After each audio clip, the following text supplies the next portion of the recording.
Book release हुई, शायद यहाँ उनके 2 बेटे हैं, उनके अलावा इस पूरे क्राउड में अगर कोई नजदीक से जानता हूं तो मैं जानता हूं।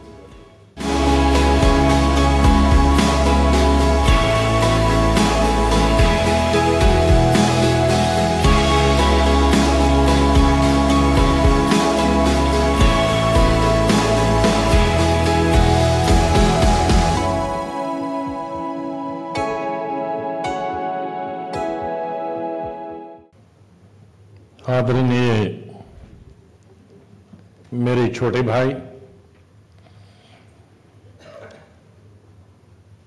आज के दर्दा परिवार के मुखिया और लोकमत टाइम्स के जितने ग्रुप्स हैं उसके चेयरमैन, उससे छोटे भाई और बड़े दर्दा जी के जिसने नहीं देखा है तो उनकी फोटो स्टेट कॉपी उनके छोटे बेटे और एडिटर इन चीफ राजेंद्र दर्दा जी हैं। मैं इनको बहुत छोटा देखा हूं और बड़ी खुशी हो जाती है कि आज इस पूरे कारवां को चलाते मैं अपने भाई की मदद करता हूं। यहां साथी हमारे मुकुल वासनिक जी थी, वो तो चले गए। अभी तावड़े जी हैं, बहुत अच्छा बोले। आलोक मेहता जी हैं, आचार्य जी तो हमेशा कई बार मुझे इन्हें सुनने का मौका मिला। बघेल जी वो भी बहुत अच्छा बोले, आज पहली दफा उनको सुनने का मौका मिला। मेरे बहुत ही पुराने साथी, कई सालों से जनरल सेक्रेटरी रहे, पार्लियामेंट मेंबर रहे कई सालों तक, जनार्दन द्विवेदी साहब, वो तो बोलते ही हमेशा। बहुत सारे एमपीज में देख रहा था। बधाई देता हूं हमारे श्रीनिवास पाटिल जी को। बहुत सारे यहाँ टीएमसी के लीडर थे, समाजवादी के थे, इंडिपेंडेंट थे, कांग्रेस के एमपीज थे, लेकिन चले गए। आपको बधाई देता हूं। इसी तरह की एक सभा कहीं और थे तो हमारे जैसे आदमी को आखिर में बोलने का मौका मिला, तो उन्होंने तब तक एक एक चलते गए, तो एक आदमी अभी बाद में रुका तो बोलने वाला उठा कि आपका सबसे ज्यादा धन्यवाद कि आपको इतना हमें सुनने में रुचि रखते हैं कि सब चले गए आप हैं। कहा जनाब मुझे कोई रुचि नहीं है, माइक का इंतजार कर रहा हूं कि मेरी माइक, लेकिन खैर यहां एक वाली हालत तो नहीं है, अधिकतर लोग मौजूद हैं। और आज का कार्यक्रम भी ऐसा है, एक ऐसे व्यक्ति का के जीवन के बारे में जो आज बुक रिलीज हुई, शायद यहां उनके 2 बेटे हैं, उनके अलावा इस पूरे क्राउड में अगर कोई नजदीक से जानता हूं तो मैं जानता हूं। और तकरीबन 44-45 साल से और उनके मरने तक जानता हूं। जब मैंने अभी शादी भी नहीं की थी और यूथ कांग्रेस का जनरल सेक्रेटरी था, इंचार्ज महाराष्ट्र भी था। ये तब की बात है जब जनता पार्टी की हुकूमत थी, हम विपक्ष, महाराष्ट्र में भी विपक्ष में थे, यहां भी विपक्ष में थे, सेंटर, तब से लेकर। और जब 79 में इंदिरा जी ने निर्णय लिया कि मुझे महाराष्ट्र से लड़ना है और वो भी विदर्भ से, जिसमें 4 विधानसभाएं अकोला डिस्ट्रिक्ट की आती थी और 2 विधानसभाएं यवतमाल की आती थी, और वो इनका डिस्ट्रिक्ट था। और जब पार्लियामेंट्री बोर्ड में निर्णय हुआ तो इंदिरा जी ने मुझे बुलाया और कहा कि आपको महाराष्ट्र लड़ना है इलेक्शन, क्योंकि जम्मू कश्मीर की हमने सब सीटें शेख साहब को दी हैं, हमारा अलायंस हुआ, लेकिन आप इतना 2.5 साल यहाँ लड़ते रहे, एक जेल से दूसरे जेल से संजय गांधी के साथ। तो मैं चाहती हूँ कि वो सब टीम उनकी लोकसभा में आए। और अकाल भी था कम कैंडिडेटों का, क्योंकि सीनियर लोग सब भाग गए थे। तो शायद जनता पार्टी ना आती तो हमें बहुत समय बाद टाइम मिलता, क्योंकि बहुत जगहें खाली थी, तो वो युवकों को आने का एक अवसर प्राप्त।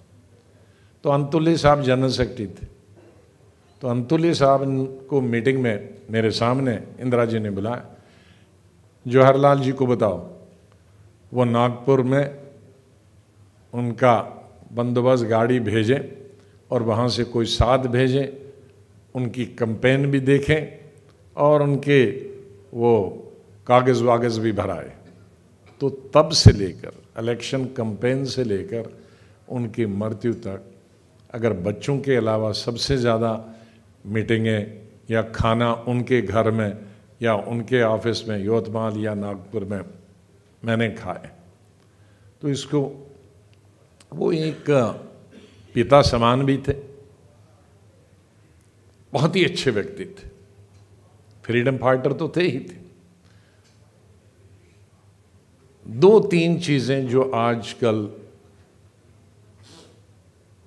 जिनका आपने उल्लेख किया आचार्य जी ने, जो गुम हो गई हमारी समाज से,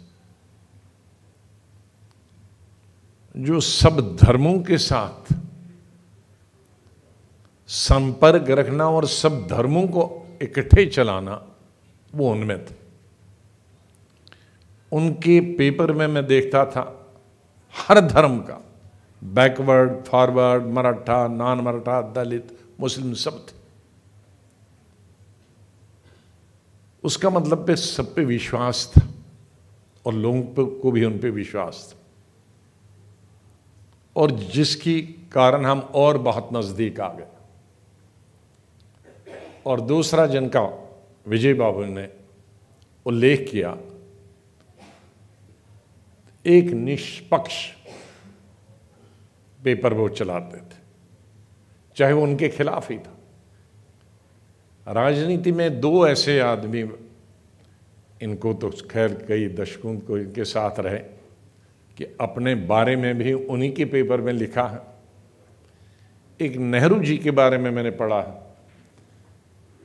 कि प्राइम मिनिस्टर ने खुद अपने नाम से नहीं, किसी और के नाम से एक लिख दिया पेपर में कि नेहरू ऐसे खराब हैं, उनको प्राइम मिनिस्टर के काबिल नहीं, ये नहीं। तो पेपर वाले ने कहा, जाहिर है कोई का बड़ा पेपर था, उसने कहा ऐसा क्यों लिखते हैं? कहा किसी की जुर्रत नहीं आती है मुझे ये कहने के लिए, मैं लिखूंगा तो कोई, मैं देखूंगा इस पे कितने लोग टिप्पणी करेंगे। तो अपने खिलाफ खुद लिखना, अपने नाम से नहीं किसी दूसरे नाम से, इसके लिए भी हिम्मत होनी चाहिए। तो ये लोग आज गायब हो गए। आज हम पैसा देते हैं हमारे फेवर में लिखो, पैसा देते हैं उसके खिलाफ लिखो। तो आज वो पत्रकारिता भी खत्म हो गई। पॉलिटिक्स दोनों में परिवर्तन आया, पॉलिटिशियन में, हमारे समाज में, और समाज से ही पॉलिटिशियन उठते हैं और समाज से ही पत्रकार निकलते हैं, कहीं आसमान से तो नहीं उतरता। तो पूरे समाज में जो कमजोरियां आई, शायद हमसे पहले लोग और भी कहते हैं अच्छे, एक इनकलाबी क्रांति आई है आज़ादी के बाद। गांधी जी को सफलता अगर प्राप्त हुई, इसलिए प्राप्त हुई कि सब धर्मों को लेके चले।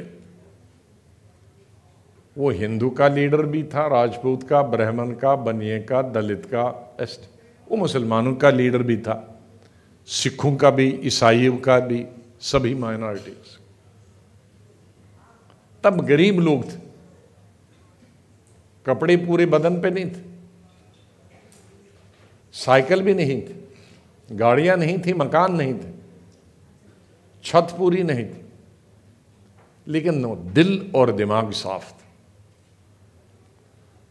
आज अमीर भी हैं, कपड़े भी अच्छे अच्छे पहनते हैं, घर भी अच्छे अच्छे, कई कई बिल्डिंगें हैं, एक गाड़ी के बजाय 10 गाड़ियां हैं।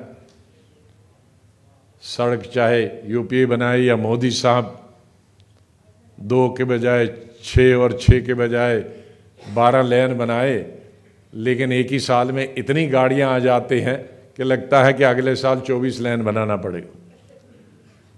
तो इतनी प्रगति हुई है, लेकिन दिल और दिमाग में गिरावट आ गई, बहुत गिरावट।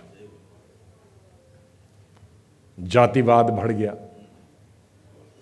धर्म के नाम पे दूरियां बहुत हो गई। पार्टीज के बारे में आप तो बाबूजी की बात करते हैं कि उन्होंने गाड़ियां भेजी अटल जी की।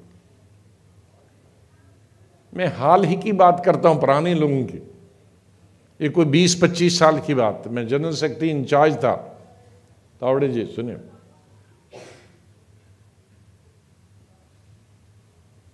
और कई स्टेटों के अलावा राजस्थान का भी था। राजस्थान के मुख्यमंत्री कौन थे? शेखावत साहब। बहुत प्यार करते थे हमसे, जब से हम यंग एमपीज थे तभी से हमारे घर आते जाते थे। उपराष्ट्रपति के उनके तो बहुत आते जाते थे, लेकिन जब मुख्यमंत्री थे तब भी जानता था।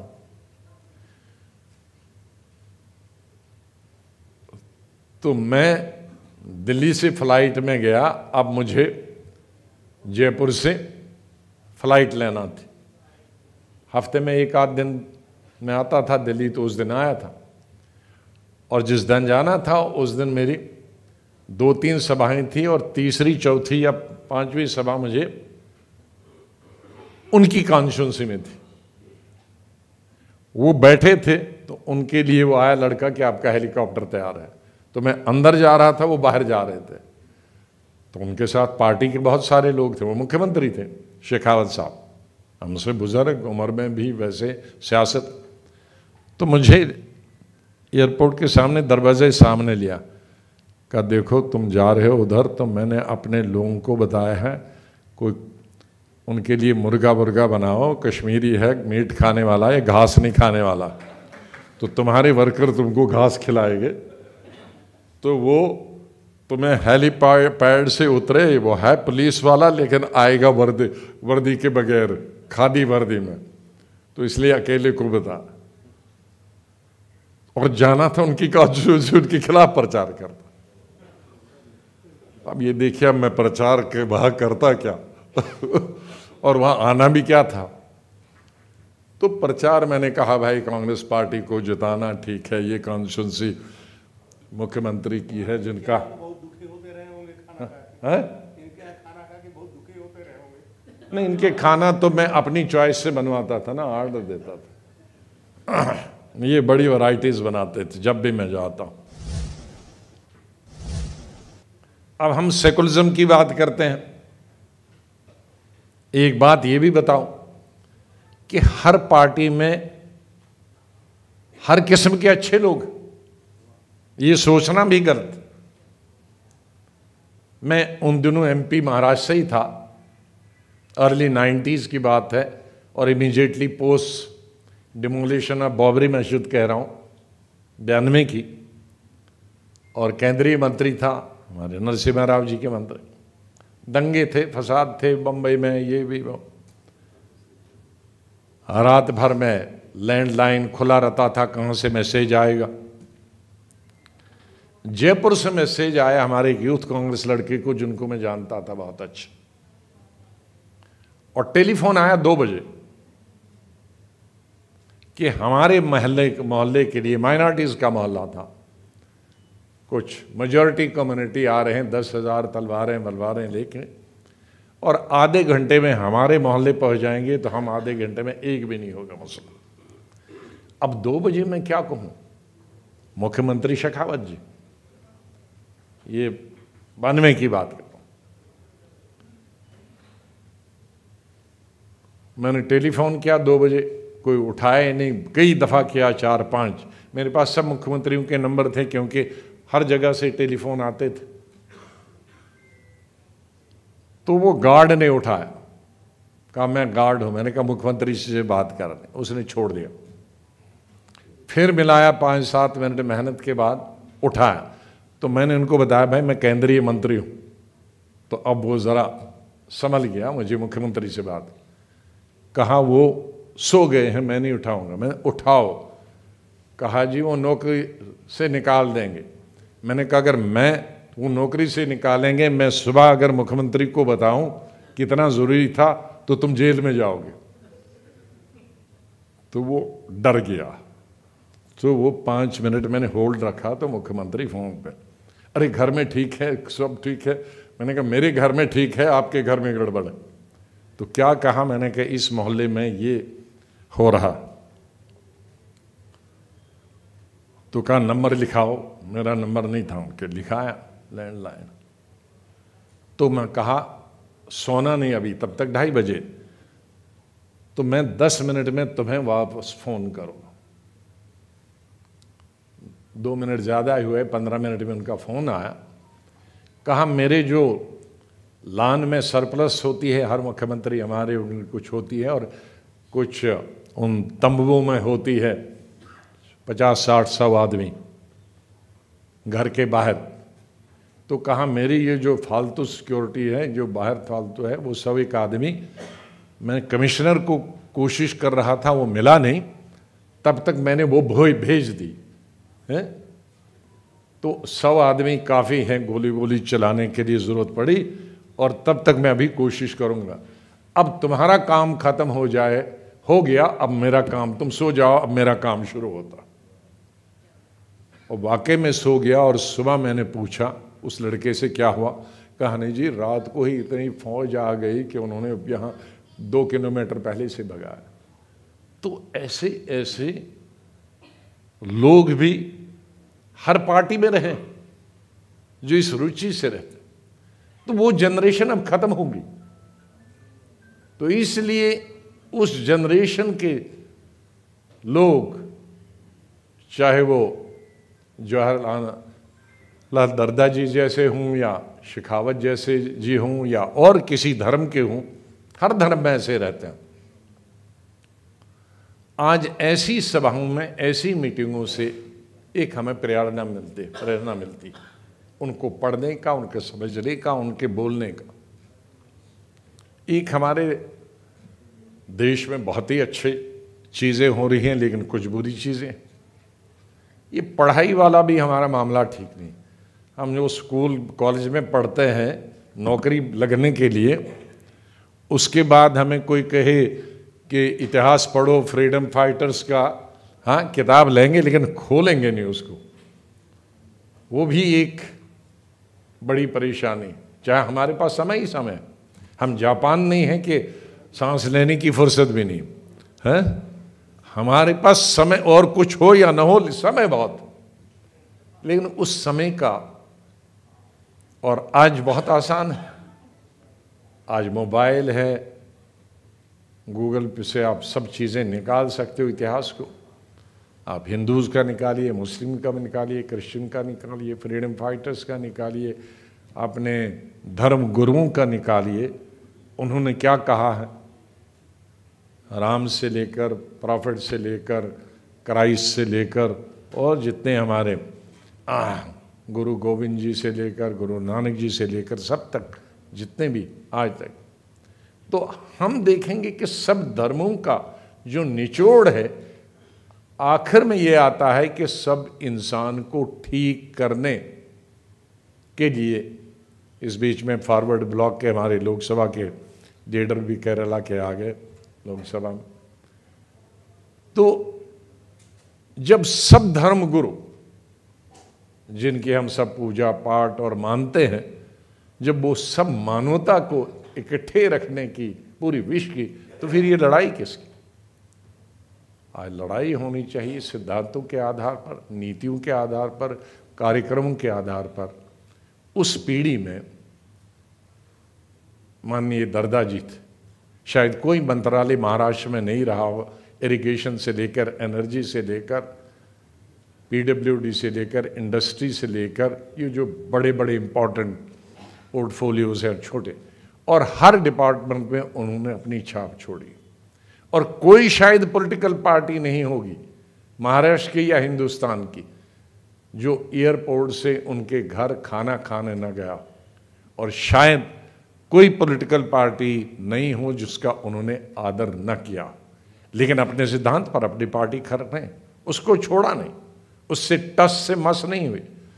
कांग्रेस सत्ता में हो विपक्ष में हो उससे कोई लेना देना।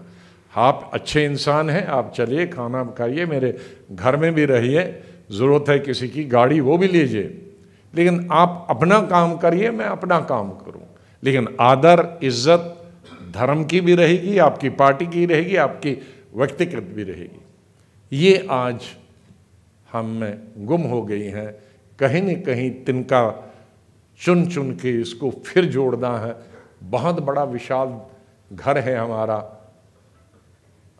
और स्वर्ग यही, स्वर्ग ढूंढने हम जा रहे हैं। कोई नमाज पढ़ता है, कोई मंदिर में जाता है, कोई गुरुद्वारा में जाता है, पता नहीं होगा या नहीं होगा, यकीन है हमारा होगा, लेकिन जो है उसको तो नर्क नहीं बनाओ, इससे ज्यादा क्या होगा।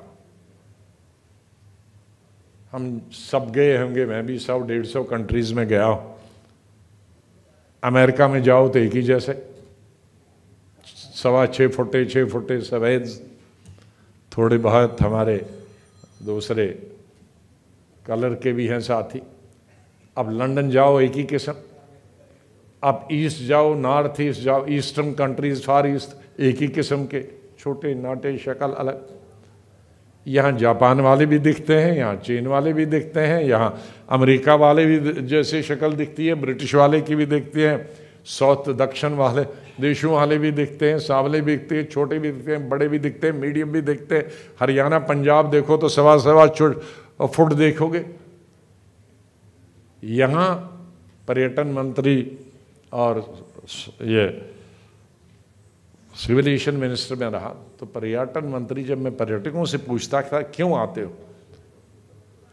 हम जब विदेश जाते हैं तो अधिकतर हम शॉपिंग करने के जाते हैं और एक आध जगह देखी, तो उन्होंने कहा ये जो आपके देश में है ये देखने के लिए हमें 100 देशों में जाना पड़ेगा। अरब में जाना पड़ेगा, सऊदी अरेबिया में मस्जिद देखने के लिए, गुरुद्वारा तो खैर है नहीं, मंदिर देखने के लिए कहाँ और कहीं जाना पड़ेगा, क्रिश्चियनों के जगह और देखनी पड़ेगी, अजान सुनने के लिए और कहीं जाना पड़ेगा। तो यहाँ हम इन जितनी भी जगहें हैं, जितने धर्म हैं, उनको मिलने, उनकी धर्म की जगहें जो पुरानी 5 साल 100 साल है, 2000 साल है, 1000 साल है, 500 साल को एक ही देश में, और एक ही देश में इतने क्लाइमेट देखने को मिलते हैं, कहीं गर्मी, कहीं सर्द, कहीं बरसात, कहीं बर्फ, और एक ही देश में इतनी शक्लें दिखने को मिलती हैं।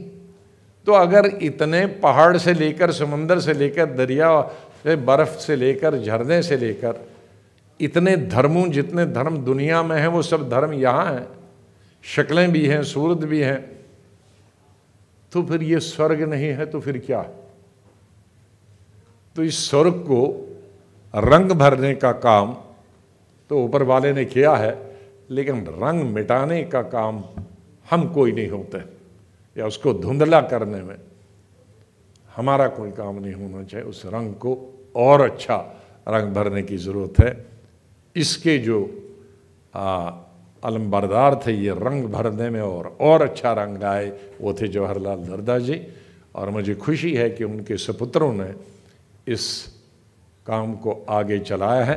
उसी का परिणाम है केरल से लेकर और कश्मीर तक, और बीच में दक्षिण ईस्ट वाले यहाँ थे, अभी टीएमसी वाले और दिल्ली वाले भी थे, तो सब तक दक्षिण से ले कश्मीर से लेकर कन्याकुमारी तक वाकई यहाँ सब मौजूद हैं, ईस्ट वाले, वेस्ट वाले, साउथ वाले, नॉर्थ वाले, वो इसकी, और सभी तकरीबन 12-13 पार्टीज़ के एमपीज़ थे। ये उसी का परिणाम है कि जैसे जिनका फंक्शन है और जिन पर पुस्तक लिखी गई है, क्योंकि उनकी सोच ऐसी थी। उस सोच को अगर एक इस सोच को मानने वाला है तो सभी पार्टियां वाले हैं, सभी धर्म वाले हैं। इन्हीं शब्दों के साथ मैं हमारे दोनों छोटे भाइयों को धन्यवाद भी देता हूं, और हमारी इस बुक की लेखक, और अब मुझे मालूम हुआ कि अगर हिंदी लिखाना हो तो कहाँ से, हाँ, तो आपको तकलीफ देंगे। बहुत ही अच्छी बुक लिखी है, इसके लिए आपको भी बहुत बहुत हार्दिक बधाई। जय।